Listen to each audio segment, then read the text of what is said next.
Well, it's been a quiet week here in Lake Scabagon, my hometown. This week, Ronnie Martin, the biggest Christmas fan they know, joins the podcast. They talk about his new synth pop Christmas record, and then delve into all the trimmings for the holiday season, including hot topics like eggnog and fruitcake.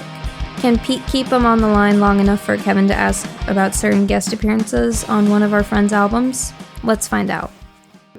Well, happy Failure Puddle Friday, guys. Hey, thanks, bud. Cheers. Welcome to it. We made it. Let's go. How's everybody?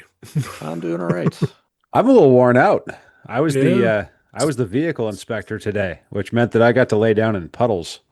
Oh, fun. Oh, Not lay down, but I was on the ground, and there was a lot of water in Oregon today, so At least you hope it was water. quite something.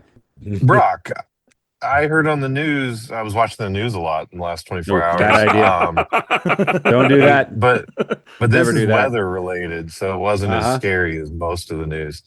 Are you sure? Well, maybe. It was talking about the storms that have been coming through and the snow in the Midwest and the cold in the East. But it was saying in like Portland and Seattle, they were saying like a foot of rain potential for this week. An atmospheric river. Does Yes. that sound right? Yep. Ooh, That's crazy, dude. sounds like cool Yeah. jazz. Atmospheric river. Right. It really is. Yeah. It's transcendental.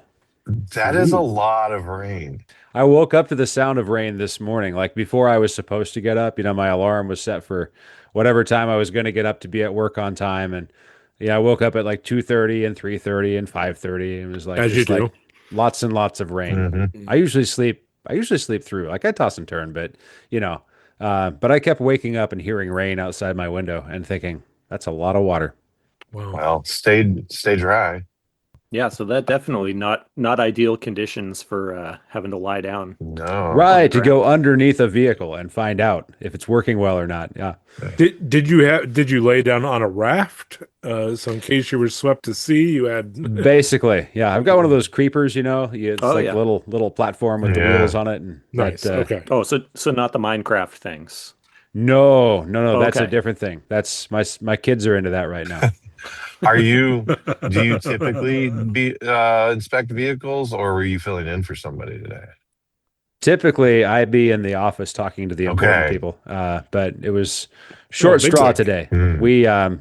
We kind of split it up. It's a small team, and we kind of pass responsibilities around, so no one's stuck doing it all the time. But I hadn't done this in a while, and last time I was the underneath the vehicles guy, it was like June, and it was nice out. Yeah. Rock, paper, scissors action going on there for that. Yeah. That's it. Yep. Except you do it like 100 times, then you put it on a calendar. That's a long game, bro. Yeah. Yes, playing the long game for sure. All right. Let's start it. Here we go. Rock, paper, Say that's a good way to kill half a Friday. Sure is. Ronnie is here. Yeah. Should we let him in? Should we let them in? It's always the question. We invited them, but do we really want to let them in? I think we do. I vote yes. I make a motion. I think you're right. All right. All right. Do we have a- motion. Let's do it. we have a seconded. second? All in favor, say aye. Aye. Oh, I good. seconded. Yeah. Aye. Aye. All right. Here we go. All opposed, same. Oh, Nay. Oh, no, I don't. I'm Okay. not opposed. That's if you're good. double opposed, that's a positive. Hey, Hi, Ronnie. Good to see you. Ooh, How are you? Good. Welcome. doing well. Doing wonderfully. Thanks for joining us tonight. It's nice to see you again. Thanks again for meeting up the other month. It was really it was fun. It was good to and the only time I've ever been to your town, really. And I think I came in to say hi and then I had to leave. So obviously there's more of Bloomington to see, I think. Yeah, no, it was great. Thanks for asking me, and thanks for inviting me on, man. This is sweet. Absolutely. Yeah. This is the rest of the crew. We've got Kevin is our fearless editor. And so he's the one who's tasked with taking all of this and making it pretty for the listener. Nice. Kevin does a good job at that. I do what I can. Pete is our color commentator. He's here to punch up the conversation for us. Oh boy, And I'm sorry. Jared is traveling. Jared's been interviewing for various jobs, and so he's on his way from one place to another. And he's safe. He's not looking. I think he's not looking at the screen. He won't Eyes look on the once. road. Well, I got to say thank you for Evergreen Melody. I got my copy on green vinyl. Mm. I opted for the green over the red, and I'm not sure if that was the right choice or not, but green spoke to me. I Um, approve. That's the right choice to me too, as well. is So it? yeah. Oh, okay. Are you just saying that, or is that like if I had said peppermint red, would you have said that's the right choice? No, I just like the solid. I like this. Are they both the right choice? They sound the same. They do. There They you do. go. Yeah. Yeah. Velvet Blue's been doing, gangbusters in terms of they've had a lot of releases in the past couple of years. I feel like maybe Yeah. more than years prior. I'm not sure about that, but it seems like, Cloud's been busy. Yeah, I think he's notched it up quite a bit in the last few years, and yeah, I mean it's just what he does. So he's all in. He works around the clock, and I love it. That's cool. Yeah. I spent a lot of money at Velvet Blue the past couple months or so, I think. And Bandcamp Friday was lining up nicely. Speaking Mhm. of which, there's a brand new Ronnie Martin single. There is. And Let's doggone it, go. I'm blanking on the name of the song. It's Oh Christmas. Oh geez. Ronnie, what's your new song called? Oh, Christmas Day. That's it. There That's we it. go. It's a great song. I've only heard it once because it's brand new, but it was really nice to hear that. A nice little tag to the complete Evergreen Melody album. Oh, cool. Thank you. Yeah. Um, so we got together, Ronnie, you and I, back in September, and I asked you every question I had about Joy Electric. So I don't know if I've spent my curiosity. I'm sure the rest of my compatriots here will have other questions to ask. But also, it's worth noting that the Blue Collar Love podcast had you on recently, and they did a whole Q&A about Christian songs, which is one of my favorite Joy Electric releases. So I don't feel like in good conscience I can repeat all of my questions about Christian songs because they've already been answered. Um, and here's the thing. The co-host Aaron asked the question, "What does swinging on the low poles mean?" And I think Ronnie, you said you're not quite sure. It's poetry. Man, I don't even remember that line. So, No problem. so I have no idea. Yes. Yeah, yeah, yeah. I think it's from Disco for a Ride. Oh, okay. Yeah. I think it probably means instead of being at the top, you kind of feel like you're down here.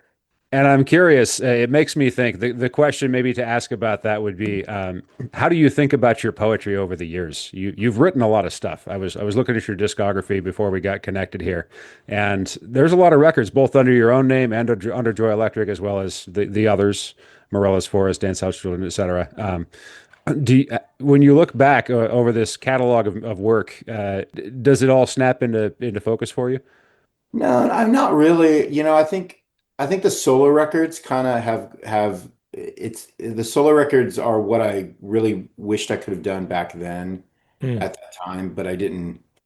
I don't know. I just didn't have the more the know-how or the expertise or whatever the word is to do it.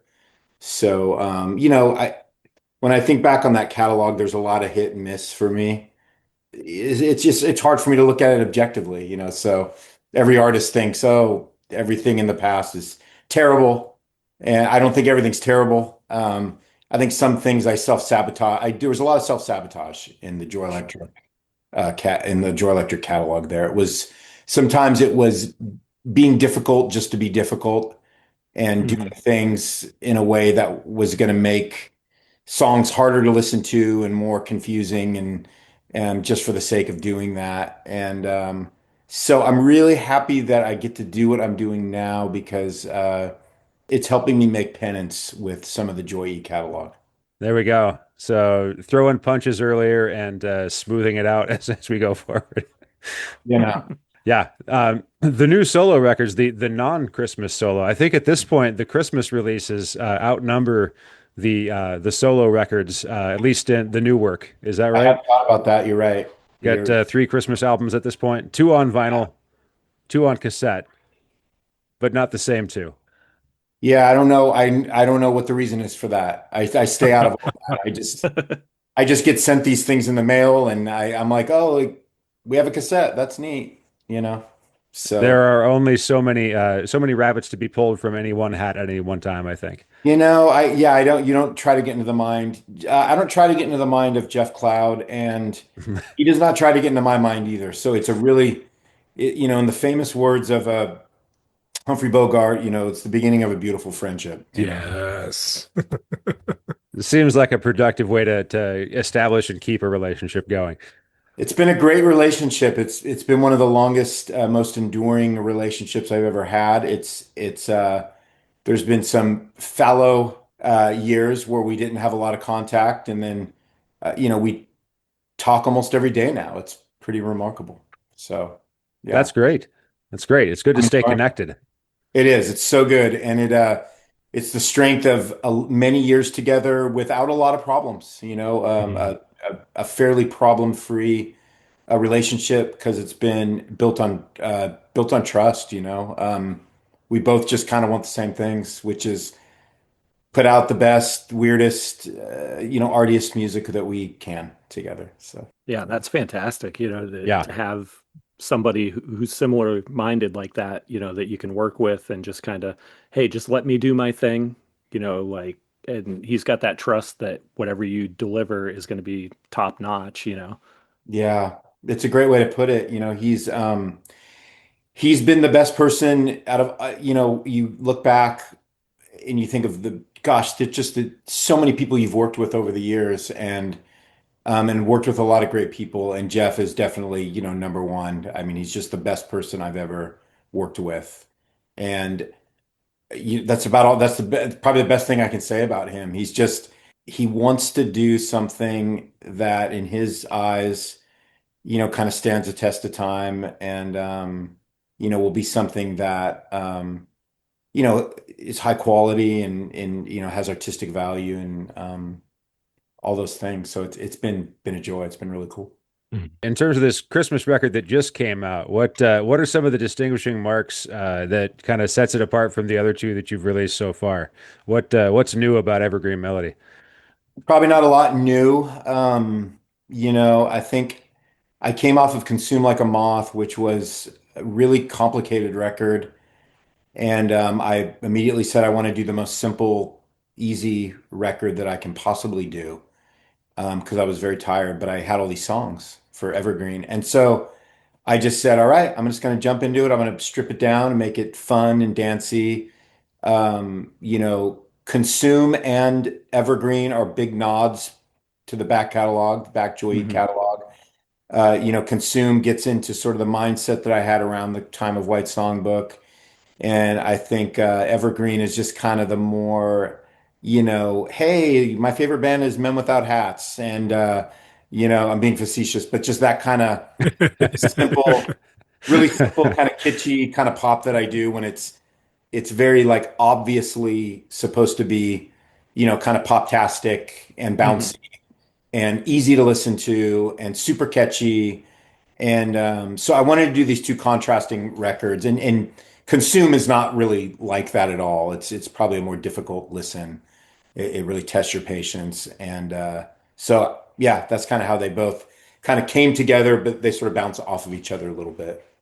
Yeah, it's a good record, and it does have some bounce and some swing. I feel like there are times like you'll meet people that say they don't like electronic music, and I think maybe they don't like certain kinds of electronic music, and that's what they've been exposed to. But I feel like Evergreen has a lot of soul in it. It's got a lot of Mhm. expression. Yeah, I feel like you've brought that with the performances. Well, that's not. I really appreciate that. I'm not sure I feel that way about it. It's about writing the catchiest choruses I could come up with. Kind of putting my mind sort of in this place where it's like, well, if one of these old labels from the '60s were churning out these Christmas songs, if Yeah. my last name was Spector instead of Martin, how would I? And I had to just keep writing these songs over, all these songs and just crank them out. And your wall of sound, yeah. Yeah, exactly. And just kind of the what would this be like? And so because I write so much and I sort of have a little bit of that mindset, sort of that factory, this songwriting factory kind of Hmm. mindset. And so yeah, it's okay. I appreciate you saying it has soul. No, but you're the first person I've ever met that's ever said that about the music. So I'm gonna hold that close to my heart and run with that. But Let's it earmark this. Yeah. doesn't. I'm okay with that. It's about it gets stuck in your head.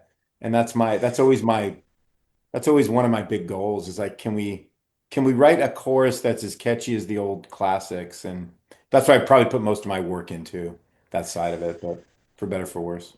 I feel like we need to ask you 1,000 questions about Christmas because Ronnie Martin is the biggest Christmas fan there is, as far as I can tell. I think I like it, and I think I'm far outpaced by your love for the I don't season, know. and I feel like it goes. I think I can pick out some things. Like there are some, like you say, classic elements of the holiday that you appreciate. But what would you say you like about Christmas? What are the things that draw you toward to this season? I think the big thing is just there's a lot of nostalgia kind of Mm, baked into it for me. And my parents, you know, we certainly were not the wealthiest family in the world, but my parents, they just made a big deal out of Christmas. mm, And they both had different experiences growing up with Christmas. So my dad was a post-depression baby. Uh, I mean, grew up in kind of poverty line, no money. And so he didn't really, his parents could barely put food on the table, much less, kind of do anything at Christmas time. mm, And so he kind of grew up with the kind of barely Christmas experience. My mom grew up with like my grandmother was a single woman with two kids in New Jersey. And again, no money to speak of. And yet somehow, and the receipts are that I have these photo albums that prove it, but she's just used to go all out for Christmas. So mm, she would just do all these, she would use a lot of like ingenuity to kind of try to create this big magical Christmas for my mom and my uncle, even though she just didn't have two pennies to rub together. And so I think when my parents got together, it was just this thing where my dad was like, "Look, I never had a Christmas, and when we have kids, I want them to have a Christmas." And my mom was like, "Well, gosh, we had no money, but my mom like just she did all these like clever things to create Christmas for us." And so I think by the time they had kids and they were ready to do that, it was just one of those things they came together on, and they always made it was waking up on Christmas morning. It was the closest thing to pure magic and mystery that I ever experienced, as a really young child. mm. And so I think it just captured me from a really early age. And that's my best sort of like early explanation for why it was so magical. And again, they did everything they could. And I'm dating myself, it's back in the 70s and 80s. And um, so anything that was sort of characteristic of Christmas from that era, they embraced it. Yeah. You get Rock'em Sock'em Robots. 100%. There you Yes, go. come on. Yeah, 100%. That's beautiful. Yeah. I think there's something because like a lot of our classic like Charlie Brown Christmas, for example, there's the whole like, Hmm. Mhm. Christmas has gotten too commercial and he was saying that in the 60s. Exactly. And I think it's easy to fall down that hole of like, oh, we've got to go out and get the presents. We've got to go out and buy more things. We got to get it's about getting stuff and it's not always about getting stuff. The nostalgia you're describing sounds like obviously you got Rock'em Sock'em Robots or whatever else. Your parents made it special for you, but it wasn't about necessarily like, hey, we're gonna get stuff. That doesn't seem to be like the core of it. It seems like there was also love and there was care there, and it seems like it was expressed partially through gifts, but partially through everything else, all the trimmings. Yeah, I think so. I think for some reason we just went into this mode, after Thanksgiving, and where yeah, obviously we're kids, so we're looking forward to getting some presents, and but it was just sort of I think it was that the indescribable feeling that not, and this wasn't everybody's experience. I know for some people Christmas was a really painful experience. I understand that too, but there was that just that feeling of kind of longing mixed with joy in the air. And as a kid you don't get all the behind the scenes look at things that are hard and painful. I mean, not everything, right? A lot of kids do. But I think parents absorb a lot of that. And so some of the things that were difficult maybe in our childhood growing up were things that we were protected from and didn't see. And my parents absorbed some of the difficulties that they experienced. And certainly around that time of year, I just remember it being, an altogether kind of kind of joyful time.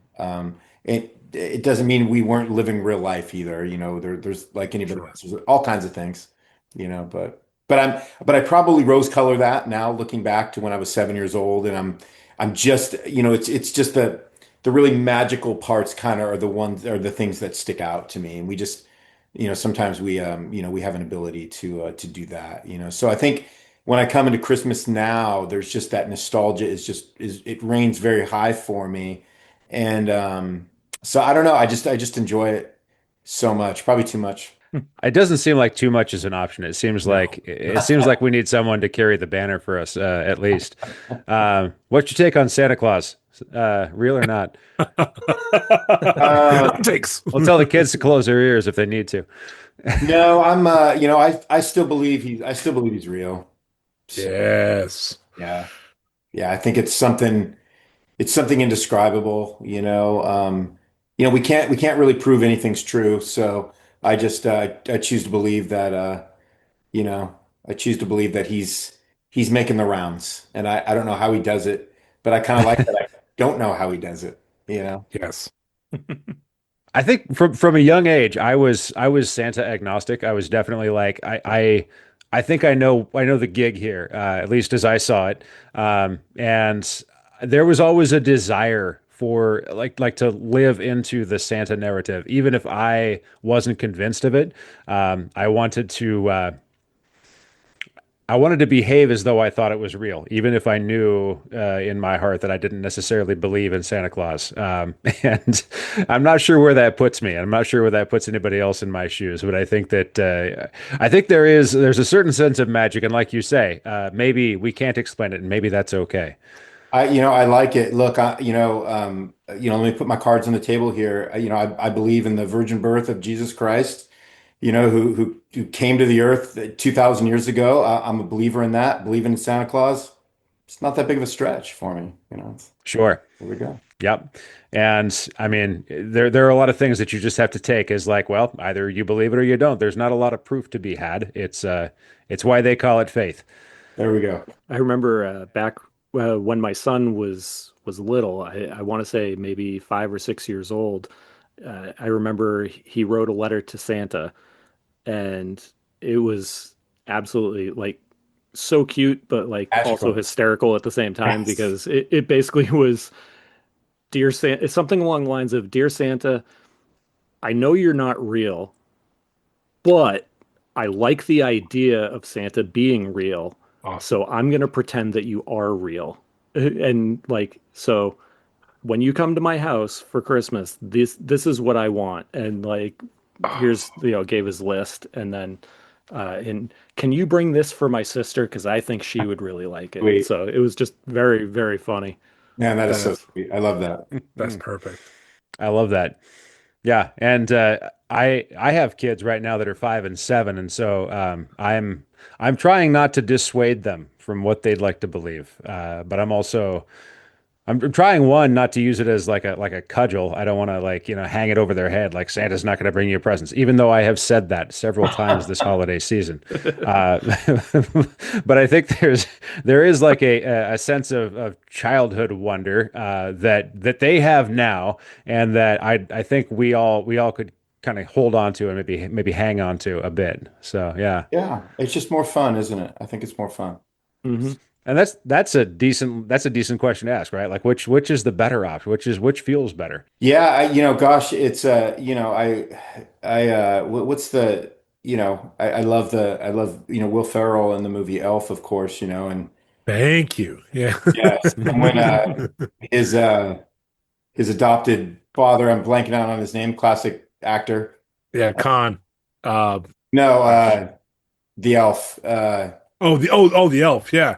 Yeah, Yeah. it's easily find outable. Anyway, Hey, Google. he goes, Hey Google. the line when he goes like, "Well, there's a rumor out there that the parents are delivering the presents," and Farrell goes, "Well, that's ridiculous. How could they do that? How could they pull that?" It's like I'm just gonna run with. I like that. I'm gonna run with that. So good. I love it. Oh, Bob Newhart. Yeah. Holy Oh, is that man. it? Okay. I completely forgot that Yeah. Bob Newhart was in that film. Yeah, I love Bob. yeah, great part. So Christmas is made of food, music, traditions, decorations. I feel like we need to hear a little bit about Ronnie's perspective on all of these. So food, first of all, I think if I'm not mistaken, you have a sweet tooth. Is that correct? Oh man. Yeah, I got it from my dad, who was the biggest sweet tooth that you've ever met. I mean, the guy, I mean, he was amazingly he had a lot of restraint too, which I'm really surprised about when I Mm. look back. But yeah, I really struggle with restraint in the area of sweets. I love sweets. I love desserts. And it's everything in my power to not just be eating dessert. Restraint is the hard part. Yeah, restraint's the hard part. Yeah, so I'm doing as I get older, I need to be doing more restraining, and it's the biggest temptation. Thankfully there are worse temptations in life, and this is my big one. It's my Sure, you could go worse on many things than and diabetes, but diabetes not so great either. yeah, So I you got know, to not to figure cut out through like the what's sleep too. So I need to right. I need to rein it in. But yeah, I do enjoy my desserts quite a bit in the holidays, and my wife is just incredibly unhelpful in this category. Sure, She right. Is she a talented baker? oh man, she just cooks and bakes up a storm because she loves it. Okay, It's just what sure. she does. And she's baking for all kinds of different people and neighbors and events and parties, and it's insane. So I'm trying really hard right now, and doing a bad job of it. Hey, I mean it's a hard season for that in all respects, I think. It truly is. Um, I think you shared a picture of thumbprints recently. Those looked amazing. So good. I can taste them right now. They're yeah, incredible. I'm at a hotel room in Louisville, and I can taste them like they're right on the kitchen counter. There we go. How do you feel about hard candy? Yes, no, Yes. sideways? Yep. I'm all in. Okay. All in. Because I know depending on like I think I liked hard candy when I was younger, and I'm more of a like Hmm. a I think I like something that's chewier these days. But I'll also not say no if it's the only option. So Right. Yeah. What Yeah. about Necco wafers? Yeah, I love them. It was my dad. Okay. Uh, One of my dad's favorite candies was Necco wafers, so they were a feature around our house often. oh, Hmm. nice, nice. Yeah, I Aren't love those them. a Massachusetts confection? They are sure. Yeah, it's That's a right. New They're England candy company. right next That's door old, to that's Kevin. old school Yeah. candy. That's old Yep. school. And I guess I mean in terms of nostalgia, I got the candy cane was the thing I got every year. Santa came around on a fire truck. And speaking of things that can't be explained, how did he get on the fire truck, and why did he have all those free candy canes? Who knows? But that was my yearly tradition because I don't think I got candy canes any other place that I can remember. That was it for me. Seems to be exclusive to this time of year. Yeah, like you don't, I'll eat those little candy cane mints, if I'm leaving a restaurant, Hmm. and they have them there because I can never pass up candy ever. Uh, Right. but yeah, but that's kind of it, right? But yeah. Pete, Jared, anything else that you enjoy candy wise? Oh, goodness. I mean, for me, it's the beginning of Girl Scout cookie season. So the Thin Oh, Oh, Mints, that's sure. right. the Thin Mints are where I'm at, but also on cookies because I would go my mom's Hershey Kiss cookies, Oh, yeah. or the cutout Yep. cookies, the sugar cookies that you would cut out and just do different shapes. I loved all those. Right. Good stuff. When I was a kid, my mom had for each one of us siblings this Christmas like countdown, some kind of embroidery thing with these little plastic rings on it that you would stick an individual candy cane, like the little ones. Oh, cool. So you would put Hmm. one in 25 days.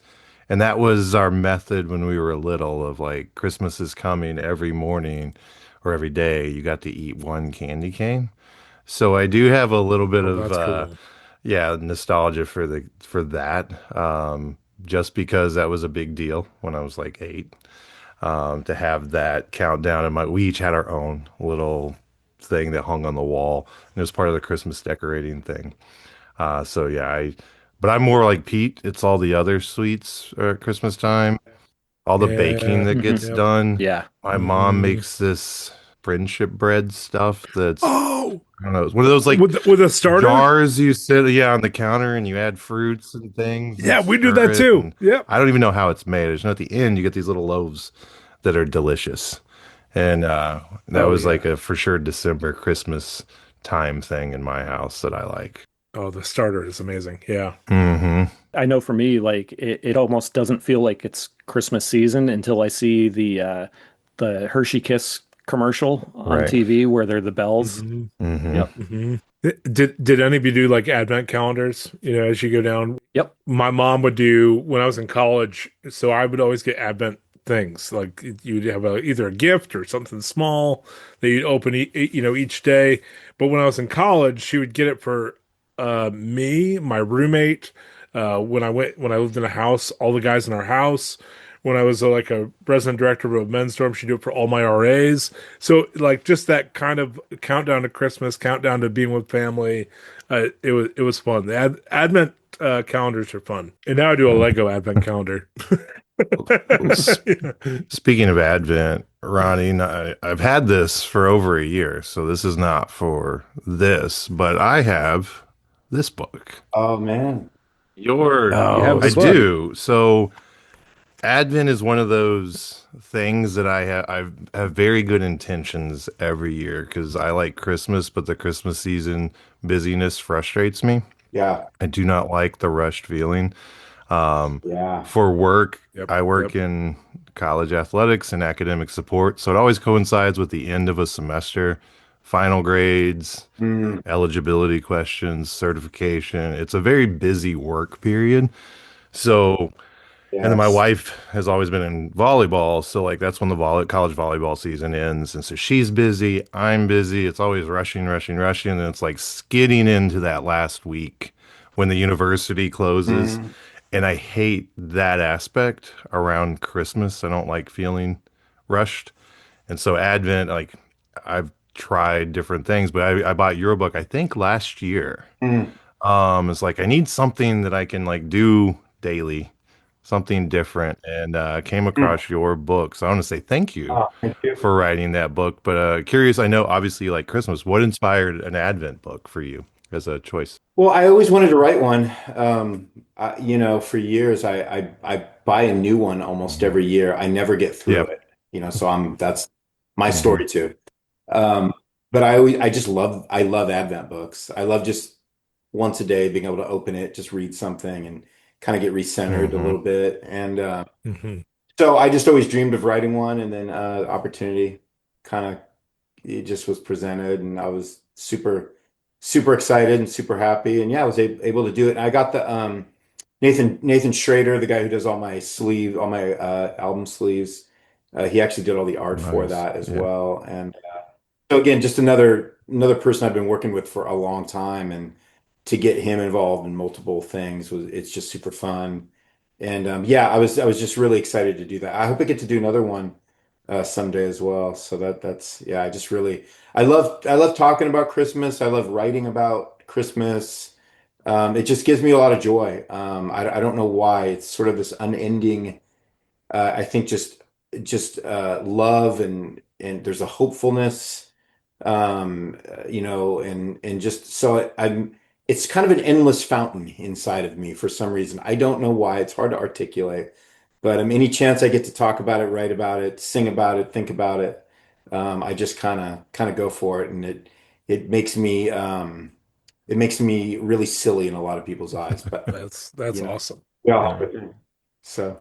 I think this ties into something that I probably told you when we met up, Ronnie, but there was something about Joy Electric when I was young that gave me permission to kind of be individual, to be you know, it, to be entirely myself, exactly who I was, and make no apologies for it. And I feel like that's what was happening with Christian songs. That's what was happening with Robot Rock. It was just kind of a like you do your thing and I'll do mine sort of approach, and no one gets to tell me who I am or what I'm like. And I think there's something about an appreciation for Christmas too, an unabashed appreciation for Christmas and for Advent. I feel like there's something about that when you lean into it, you've got You've got more of that rugged individuality that, in some ways, can be very good. So thank you for that. It's a gift to all of us. Well, thanks for saying that. Yeah, it's funny because you don't it's hard to all of us would probably have a hard time articulating why we like the things we like. Hmm. And especially if you've lived a few years, you're just drawn to certain things. You bend towards certain things. And after a while, you don't even know why. Like I don't know why I like this, and I like this thing, but I don't care so much for this thing, and so I tend to kind of move in these circles and not those circles, and especially when it comes to just things like preferences and the kind of music we like to listen to, the kind of music we like to make, the kind of movies we like to watch, and it's so hard to figure out. Like there's so many, I think, elements that play into the forming of those things. And but I think as the older I get, it's almost it becomes harder to even answer the question. I don't know. I don't know why even when it comes to making this kind of music, I don't know. I don't know what else to do. I think a lot of it is I'm bored with a lot of things. I just do the things that aren't boring to me. And I mean that's not making a statement. I love anything that I don't stand in judgment over anything people like. I Sure. mean people like what they like, and Yeah. the great thing about music is there's so much of it made. There's something for everybody. And so I think that's the beauty, part of the beauty of it is that we can just like what we like and we don't really have to apologize for it or even defend it. Because I can't even tell you why I like it, to be quite honest. And in fact, I almost could make a case why it drives me up the wall most of the time, or why, reason, some of the reasons why I don't love it that much, or I struggle with it, or but yeah, it's interesting how we're kind of formed by things, and yeah. Yeah, and I think for me, something about Joy Electric kind of grabbed me like right away early Mm, on, and I think it's because it was so different, Mm. and it's Hmm. I'm going from listening to like MXPX and like Overcome and like all like the hardcore bands and stuff like that, and then yeah, Joy Electric, I was just like hooked on it, and I don't know, yeah. like this, like even today when I was sitting in traffic up in Boston, I had the new Christmas album on, and Mm. I don't know what it is about, like your solo stuff and the Joy Electric stuff. It's just, I don't know, like it just feels, I don't know. I enjoy it, and like it just feels like this is good. I like this. Oh, thank you so much. That's really kind. I appreciate that. Thank you. This is the part of the show that we get to just about every time we do a show, but kind of the gassing you up, giving you your flowers, and Yeah. saying thanks for the stuff you gave us. It's a thing. It's one of the biggest reasons we do this Mm. is because hey, we appreciate these things and we're grateful for them. Oh, it's nice to be appreciated. Thank you. Hard left turn. What makes a good Christmas tree in your eyes? What do you like about your Christmas tree when you get one? Wood? Oh, yeah. Tinsel? Brew outside. Um, well, we always go to the farm and get a real tree. No judgment for people who don't, of course. That's always just been kind of our thing. We make a whole day of it. Gosh, we've been going for we've kind of progressively over the last 10 years have been going for more minimal kind of mid-century kind of Christmas tree style. So we about a decade ago we started kind of hunting for old Christmas ornaments, vintage ornaments. Mm. So around the season, my wife and I do go into antique stores and find those old vintage ornaments from the 50s, 60s, and 70s. It's just super fun. And Mhm. so we just collect those things now and we put them in this little box that we got. And then, yeah, when we get our tree, it's like, oh, that's right, I forgot. We have all these new old ornaments that we bought, in August or something. And as we just kind of go along during the year and grab these things. And so that's kind of what we've been doing lately. So yeah, we just lights and kind of vintagey ornaments has kind of been our thing, Yeah. Is And it ceramic? they're kind of well, they're more like glass. Yeah, Okay. Yeah. or Yeah. ceramic. Yeah, no, they're both. Yeah, yeah, yeah.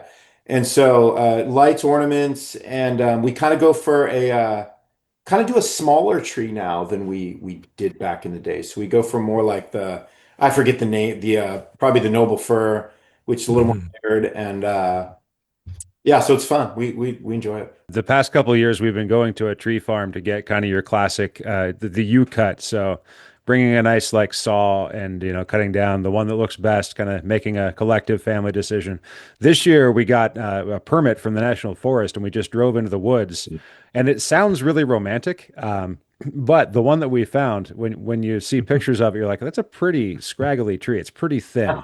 And it turns out it's pretty cheap to buy the permit because it's really hard to find like a classic looking Christmas tree in the middle of the forest. Like, I've never heard of that before. That's Chevy Chase style. yeah, I mean, it just drive. really is. Okay, Yeah. that's amazing. And it's fun. It's a That's fun so day good. I didn't know that was allowed. for sure. I didn't know you could do that. Okay. Yeah, I mean, anybody, I'm not saying you should, but anybody could just go out in the woods with a saw and cut anything down. Sure. But at least in the National Forest divisions here in Oregon, they have like a $5 permit and you go out and find whatever works for you.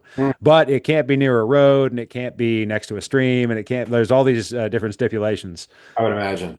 Yeah. So it's a bit more of a hunt. That sounds dreamy until you get out there and have to do it, right? Exactly. Right. Yeah. So I think the curated experience, like going to a professional Christmas tree farm, it will yield probably the best looking tree is my assessment so far. Right. They're doing all the work for you. Yes. They really are. Yeah. It's been a Christmas tree since it was planted. Don't have to worry about being lost in the woods, dragging a tree. Oh, See, for me, I grew up in the Adirondack Mountains of New York, and right up the street, my neighbor had a Christmas tree farm on some property that my great grandfather owned for a while, and they just grew Christmas trees there. So as part of the whole deal, when they bought the property and they said what they wanted to do and they wanted to move there, is that each year we'd get a Christmas tree from the farm. wow.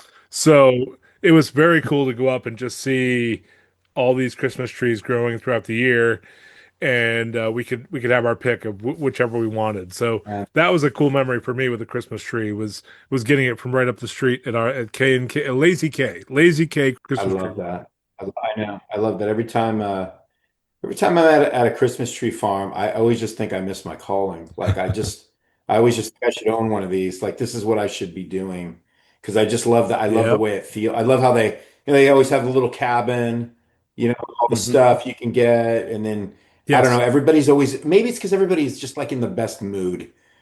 You're there, and everybody's just happy to be there. And but I love the smell and the feel of it. Oh It's yeah. yeah, it's definitely part of the experience for sure. Did they wrap your tree? Did they put it in the little like needle shaker device and all that? Yeah, the whole thing. Yeah, There you go.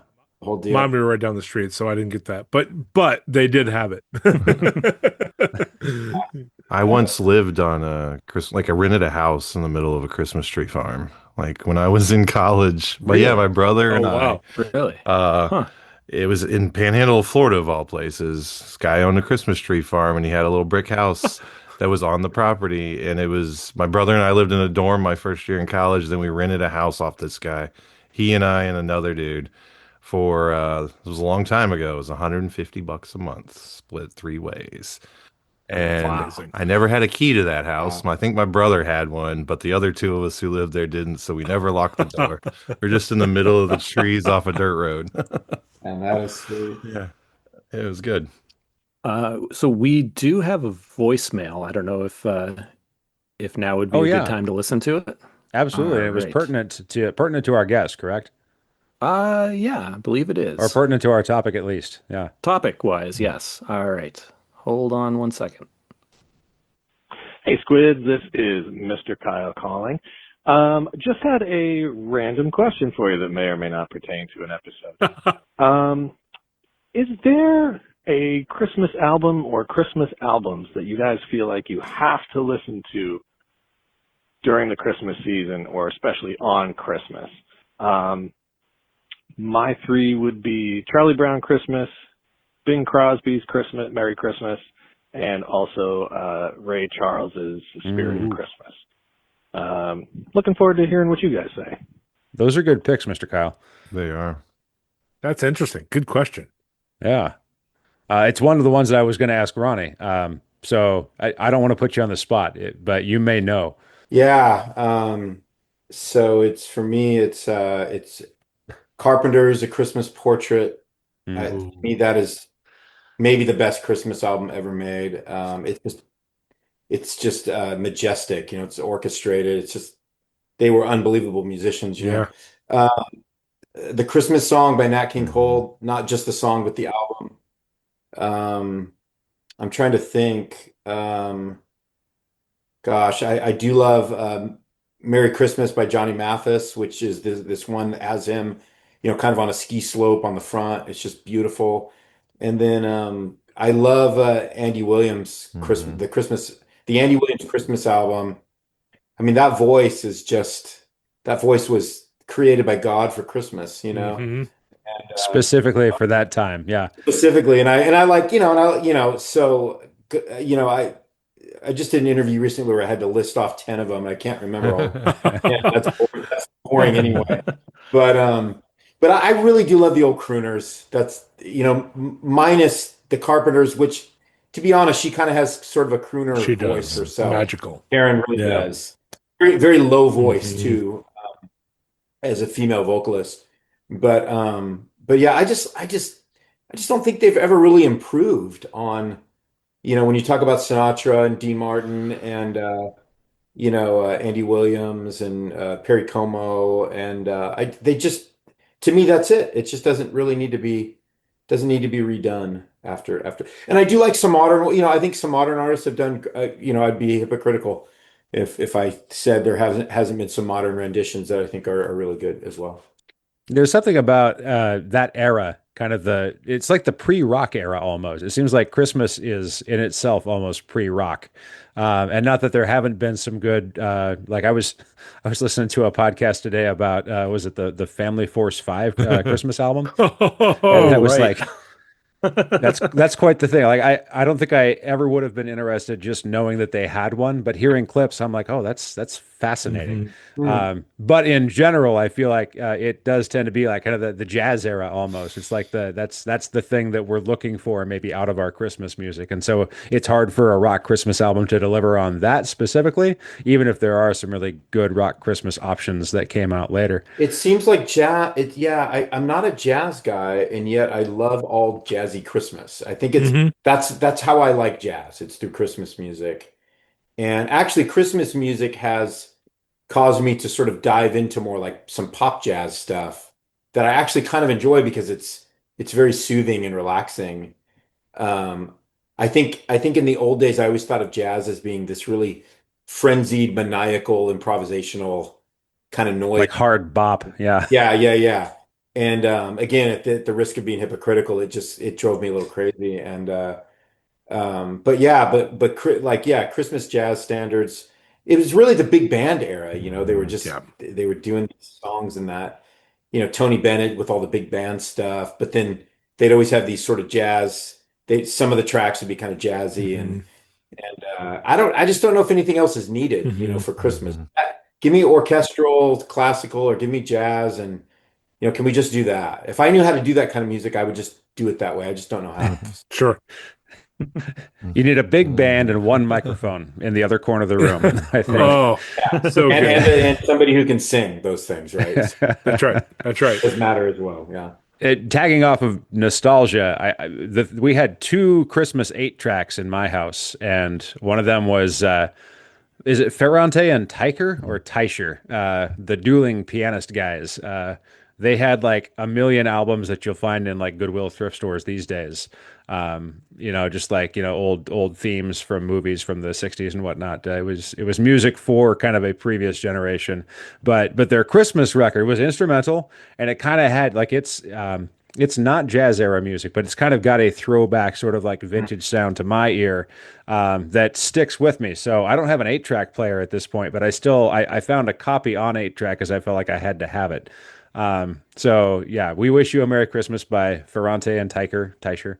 Um, and then there was it was a Home for Christmas from Columbia Records. It was like a big Hmm. compilation, and that was actually multiple 8 tracks. We only had tape two, I think, when I was growing up. Um, but that had Doris Day's version of Silver Bells, which I think Oh, is beautiful maybe the version. best Yeah. version of Silver Bells. Hmm. Yeah. And gosh, who else? There's a bunch of great. It's a wide kind of spectrum of music on that one. So I was able to find that on vinyl a couple of years ago, and that I felt like I'd finally come home for for Christmas myself by finding that and being able to play that and spin it at the holidays. And then Mannheim Steamroller. I don't know, Ronnie, if you dial into that at all. If that's because I feel like it might fit in a similar category to either your current work or some of your previous work. But some of that like sequence synthesized with a kind of medieval throwback sort of thing mixed in at times, and it was definitely. That also to me felt entirely new. You know, that version of Deck the Halls, which I understand. I think people either loved it or hated it, like in the '80s when it first debuted. But yeah, that my grandma I think she dubbed her copy onto cassette for me, and so that was one of the ones. So those are my three, I think.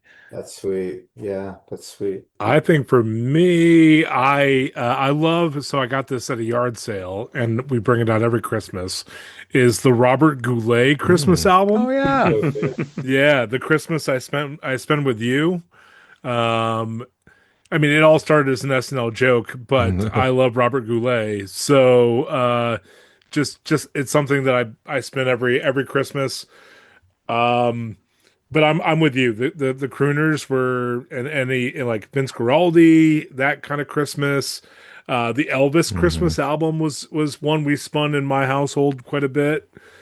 And then recently, I mean, I have two. Anybody who listens to me knows that I love the Switchfoot Christmas album just because they're my boys. And then the Reliant K Deck the Halls Bruise Your Hand. Yep, is that actually was going to be on mine. It was a phenomenal Christmas album. So I will go with the old standards any day, but if I'm going to spin it out a little bit, I'll go with those two. And then I can't go without saying the Kinks' Father Christmas. I've been looking for that on 7-inch. Yeah. Every Christmas, if I don't hear, I have to hear that song first. I have to hear that song before it's Christmas for me. And I know, I mean, I know the meaning, I know the lyrics of the song, but until I hear it, like my dad and I would always listen to that song. And it's like, remember the children who have nothing while you're drinking down your wine, like reminds us really what we need to remember at Christmas. Yeah, for me, I would also go with the Charlie Brown Christmas. Like every year, got to hear that. The Reliant K one that you mentioned, Pete. I would also probably go August Burns' Red Sledding Hill. Figured you'd go there. I really like that one a lot. Yep, of course. But if I'm going to pick one that's kind of out there, I would go with the Aquabats did an EP called "I Want a Hippopotamus for Christmas." And Sure, we all do. just Oh, yes. ridiculous songs, but they're fun. Yeah. And they drive the rest of my family nuts. Yeah. So, you know. Yeah, I don't have specific albums. I don't think that I listen to. I think of Christmas though, as a kid, we watched old movies. So like White Christmas and Holiday Inn, so Bing Crosby, I don't have an album connection, but it's his voice singing Christmas songs that bring me back to childhood, that remind me of Christmas from like then to now. So I think, yeah, Bing Crosby, the crooners, like kind of that style of Christmas feels right for me. And then something newer, wouldn't call it new, but I always listen to Sufjan Stevens songs for Christmas. I really like the tone. I like the tone of that. I don't mind current, like modern, like takes on Christmas songs. They're okay. They have their place, but that one hits right for me. It's not an old classic, but it feels a little more restrained or soothing in a way that like I like that album a lot. That's a must for me. And I'll listen to Bright Eyes Christmas album too sometimes. Yeah, I like Bright Eyes. Yeah. I don't think I've heard the Bright Eyes Christmas album. Yeah, I mean it's typical Bright Eyes, like kind of sad and gloomy, emo. It sounds like Bright Eyes, right? But I like it. That's cool. As I was thinking about the Elvis, and this just unlocked a memory, was that my father-in-law was tone deaf, but he could sing Elvis's Blue Christmas on pitch. That was the magic key. Blue. It was like, it was amazing. And every year, but he didn't know the rest of the song, but he'd just go, "A blue Christmas without you." And that's it. And then go blue, blue, blue Christmas. And that's it. I have that album on vinyl, Pete. Yeah. So good. So good. Me too. That's a great question, Mr. Kyle. Thank you. That spun out some pretty good conversation. I appreciate it. Ronnie, two polarizing topics, perhaps. Eggnog, yes or no? That's a no for me. Okay, you're not Thank into you. eggnog. Is it the consistency you. or the flavor or both? It's too sweet. Can Too I? sweet. Okay. Yeah, Too sweet. Okay. yeah, I know that's I just it's the Yeah. combination. It's well, I think it's too sweet because I just don't like the combination of those two flavors. My Mhm. wife Yeah. loves it. I just can't get into it. The But egg and the nog together. Not so yeah, good. whatever Brock, it is. before you ask the next controversial question, can I ask an eggnog question? Oh, yeah, I want to absolutely. or pose a question to the group here. So I've had a milk allergy since I was a child, so I've never had eggnog, so I have no idea what it tastes like. But in the Oh, yeah. grocery store the other Mhm. day, I saw oat nog, Yeah, like a which vegan is nog. an oat milk. Yeah, it's an oat milk version. So my question is, should I? Is it real? Gone 45 years with no idea of what Do it. eggnog tastes like. Do you believe in oak nog? No, At do it. this point, should I give some oat nog a try? Jared, this is the year for Is you. this it? This is the year. Okay. I Yep. eyeballed it in the grocery store and was like, should I take that home and see what this is all about? I didn't, but I've been thinking about it ever since. Yeah. It won't change your taste memory of it, so No, do can't. it. It will be the only thing imprinted on my brain. It was right by the Christmas tree cakes, so I was distracted. Yeah. I'd be curious about your assessment on that. Yeah, I'll report back. All right. Thank Okay. you. Yeah. Thank you. I've had what? They sell it in what? Is it 2 quart containers? Like the big ones. From Costco. I've gotten it, I think, at 2 different separate Costco shopping trips. Costco eggnog. Oh, Yeah, no. it's Dairy Gold, the good stuff, and Okay. I only allow myself so much. I think I've had my quantity. I don't think I can have any more eggnog this season and still feel good about myself. And so, kind of like candy corn at Halloween, I'll buy myself a bag, I'll eat the whole thing, and then I'll just be like that was it. That was my allotment for this year. But the other one was fruitcake. Fruitcake, yes or no? No. No. I mean, it kind of depends, I think. Mhm. Depends on the fruitcake. There's different kinds of fruitcake, and Mhm. so Okay, I true. mean, technically, banana nut bread with something else besides nuts could be kind of fruitcake-ish, right? I don't know. Right. Um, There's fruit. but I know what you're talking about. Traditional fruitcake. I've had I've had various bits and bobs of it, but it's been a bite here and there, and every time I have, I've liked it. And Okay. I almost feel like Okay. it's such a cliche. I almost feel like that if I go someplace that has it, they're not selling me a serious piece of fruitcake. Mhm. Mm. So like I feel like it's just like a kitschy, like, hey, look, we bought fruitcake, ha ha ha. We're not really going to eat it, we're going to throw it away. Like if I could find like like a brand that's like, oh no, we like this is it. Like we pour this is our heart and soul. This came from a family recipe from like 500 years ago. You're going to Right. pay $900 for this little, like that's what I want to get. I want to get the best fruitcake so that I can give an informed opinion about it. I don't want to pay Mm. $900, but I'm just saying Right. that like maybe I would if I knew it was that good. Yeah. Right. Right. It's got to be the hidden track to the next Christmas album, the $900 fruitcake. Yeah, maybe it was. It is. And there's only 5 people that get the joke. And then a few more listeners along the way, right? Because I've always felt like a dry fruitcake is a bad thing, and I think I've had them where like it's Yeah. kind of like it's. I'm not against like a dry crumbly cake, but I feel like that's not what I'm going for with fruitcake. Yeah. Like it's got to have that weird fake like dried candied fruit, whatever it is. Like I swear it's not real fruit, but that's kind of like that, that stuff, those cubes of sticky goo. And then I think it has to be soaked in rum. I think that's like I think that's what makes a fruit cake, the one that I know anyways, that, I think if it's not soaked, like it has to be like 25% liquid or something, and then you just kind of let it set. I feel like that to me is what makes it a fruit cake, but I know not everybody can hang with that either, and that's okay. Yeah. See, Yeah. see, growing up Wesleyan Methodist, that's when the Amish friendship Yep. We called it the Amish friendship bread comes into, where you have the starter and then you share with your friends. That was our quote unquote fruitcake, and it was so much better, in my It's like opinion. spiced Uh, bread, though, because my mom also would Yeah. make that at Christmas time. Yeah. Yeah. But you would share with your friends in your Right. community. So you do the starter and then you go through the steps on however many days. Then you separate it into bags and Right. share with your friends.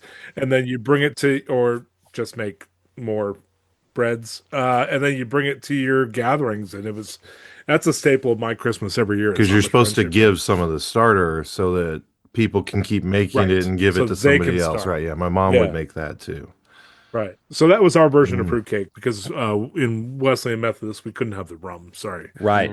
And you could say this bread is like 450 years old. Yeah. Yeah. That's right. It's been going ever since. If we start it Yeah. now, yeah, Who knows the origin story of that bread? That's right. yeah, And my mom also, there would be no rum involved in Southern Baptist household.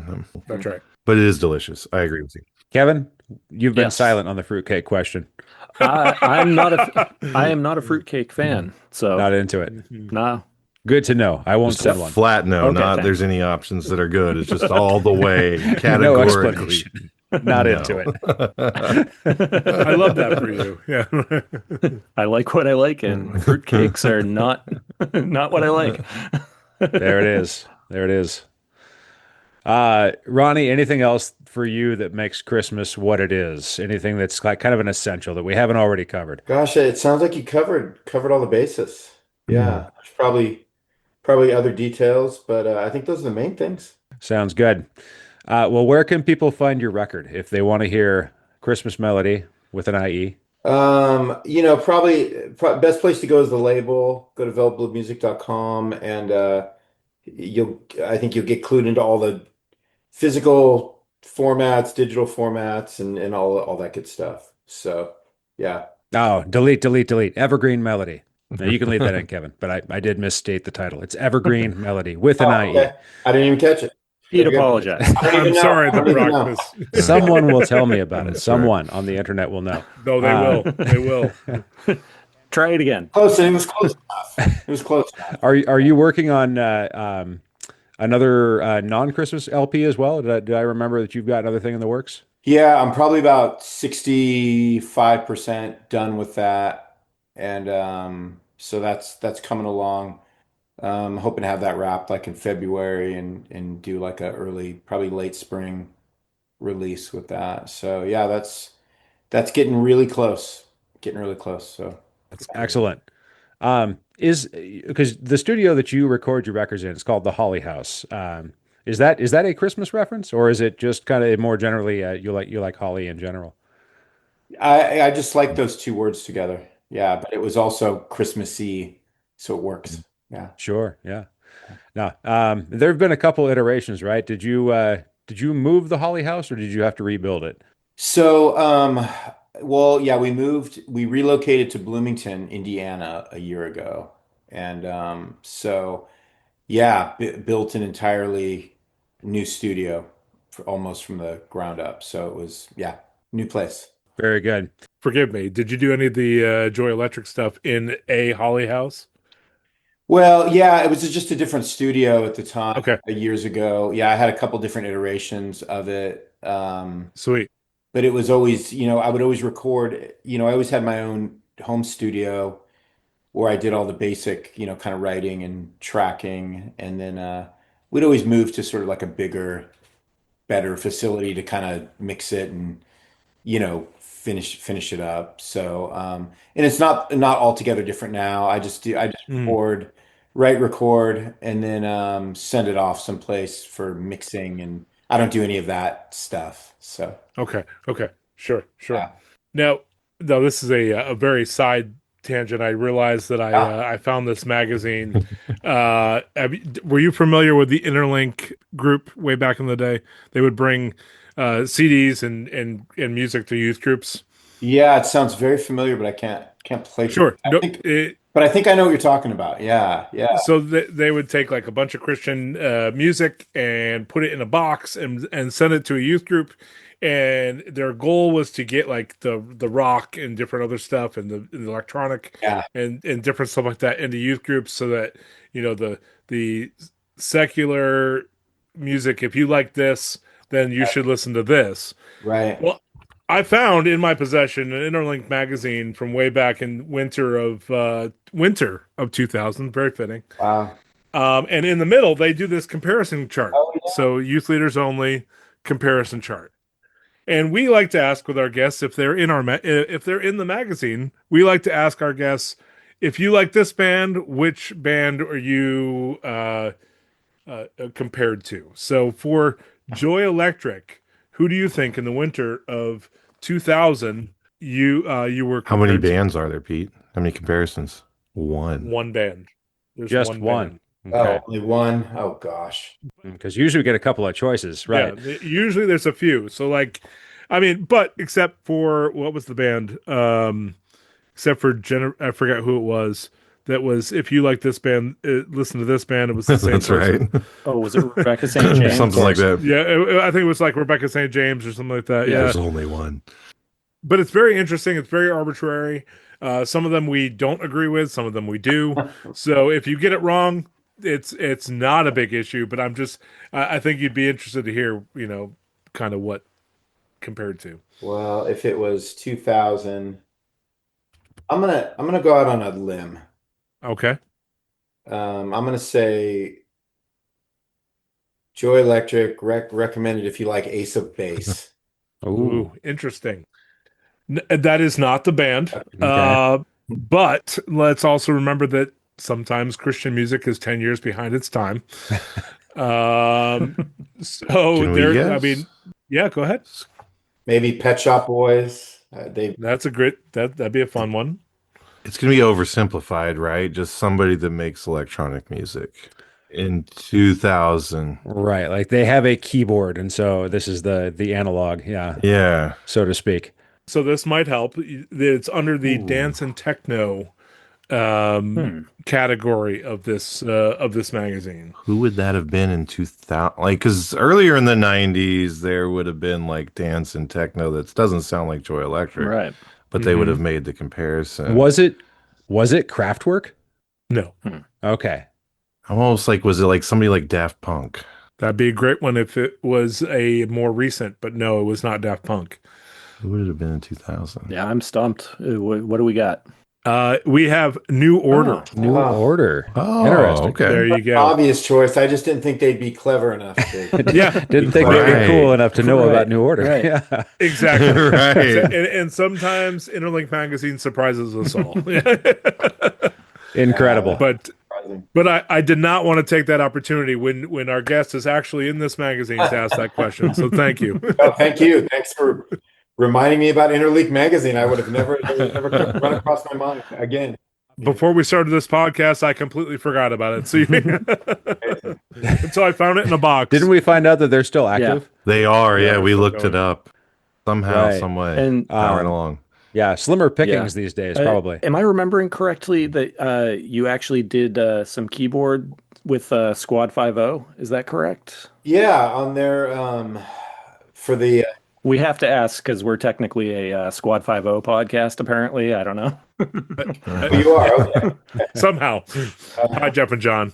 Well, I mean that's good for me. Squad, we were Squad and Joey were kind of best buds for a few years running there because we Great. ended up at all the same festivals together. We played so many shows together, and we just kind of hit it off. And I think so. Yeah, in fact, I was on vacation a couple of years ago in Savannah, and I got to hang out with Jeff for a night. It was super fun. Love Yeah. those guys. Yeah, I did. I played keys on the self-titled on the Capitol Yes. release. Oh, nice. Oh, Nice. Forgot about that. Totally forgot about that. yeah, those guys are quality dudes.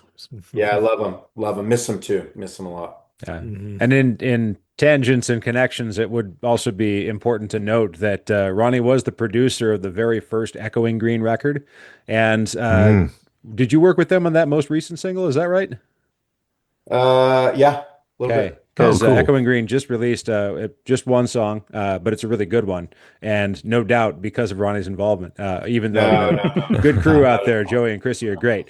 But yeah, it was nice to see that as kind of a bookend of sorts of just like, this you were there at the beginning and you're still there with them now. So Yeah, Joey reached out and was like, "Hey, what would you think about Full Circle?" I said, "Well, let me hear what you got going. Let's talk about it." And so he just sent me that first single, and I did sort of a through the ether production on it with just I mean, it was really Joey. I just made some suggestions. He asked me, just some minor things, touches here and there, but no big deal.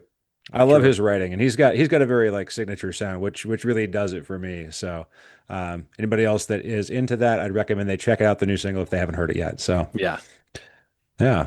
So a fun thing earlier this year, I went to a show locally here in Raleigh to see 68, Josh Goggins' band. And one of the openers was a band called Islander. Do you know this band at all? They're kind of a new metal-y band. Doesn't ring a bell. I don't know them much. They opened for Maylene and Sons of Disaster when I saw them last year. So I've seen them twice in the last 12 months or so. But at this show with 68 in Raleigh, they come on stage and they start doing their thing. And I noticed the lead singer. I look at his shirt and I was like, look a little closer.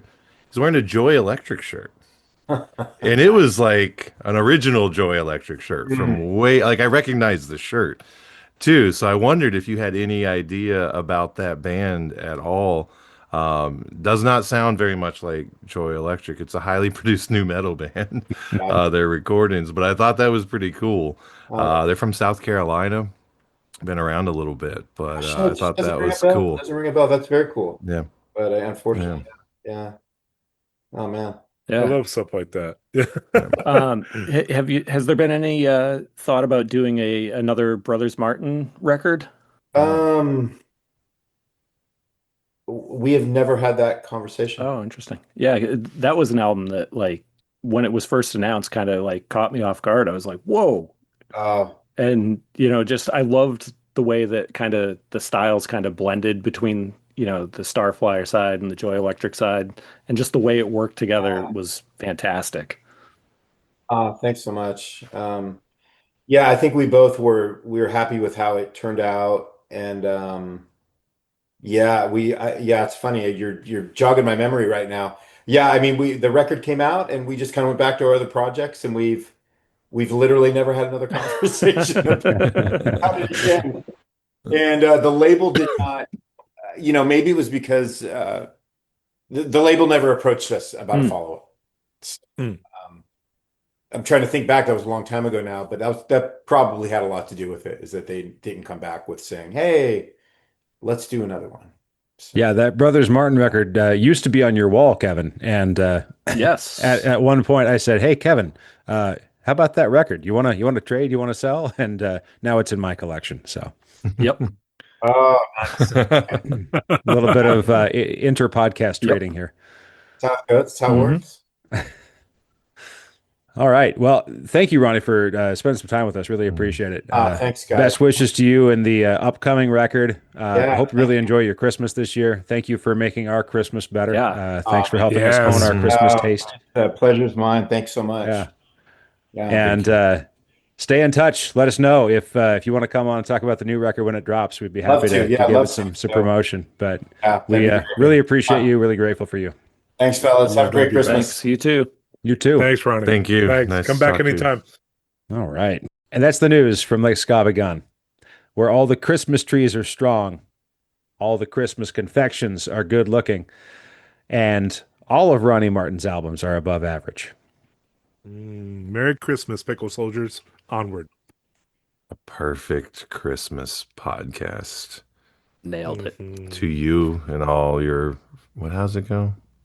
Rockmas time is here. And to all a good night. And to all a good night. Rockmas time. And God bless us, everyone. Everyone. There's where I'm trying to remember. I hope all your noses are red and shine bright in the fog. That's right. Kids, stay in bed until at least 7 o'clock, and then you can open your stockings, but wait until everybody else is up before you open the presents. That's right. And my Give pile of Santa plenty Interlink of time. VHS grew 3 sizes that day. Another perfect outro. That's all we do.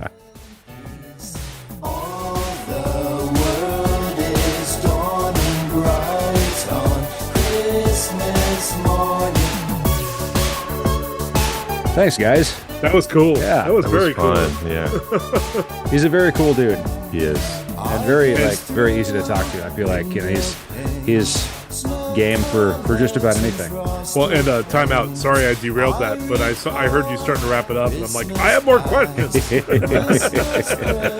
I'm like, I know the Brock style of wrapping it up. I'm like, no. You've heard me end an interview before. I'm like, no, this is not the time. I was like, I'm pretty sure he played on that Squad album, and I'm like, but I can't remember for sure. Good And question. it wasn't That's a listed. good It didn't say on Discogs. So Okay, I texted John and was waiting to hear back from John, and I'm like, hearing you start to wrap up, I'm like, I'm just gonna ask it. I better ask. And that's why I'm like, Interlink Magazine, I know it's there. I'm just gonna start.